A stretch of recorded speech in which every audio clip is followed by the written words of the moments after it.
આપણે એવા કેટલાય લોકો જોયા છે.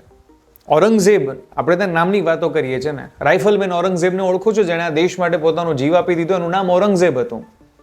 હું એવું નથી કહેતો કે કોઈ વ્યક્તિ મુસ્લિમ છે તો એણે પોતાના દેશ માટે જીવ આપ્યો છે તો એણે કંઈ મોટું કામ કર્યું છે.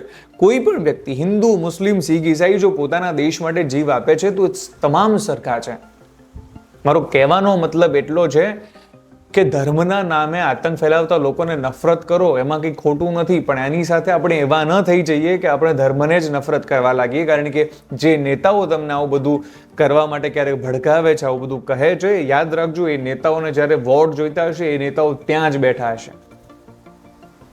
આ દેશ એવો દેશ છે જેની અંદર એક નેતા બીજા નેતા ઉપર ભ્રષ્ટાચારના આરોપો લગાવે છે ને એ જ નેતાની સરકાર એ ભ્રષ્ટાચારી નેતાને પદ્મ વિભૂષણ પણ આપે છે. કોઈ પાર્ટી સારી, કોઈ ખોટી, દરેકના મુદ્દા, તર્ક વિતર્ક બધું જ હોઈ શકે છે, પરંતુ જ્યારે હું આ વાત કહી રહ્યો છું ત્યારે ખૂબ વિચારીને, જાણી જોઈને કહી રહ્યો છું.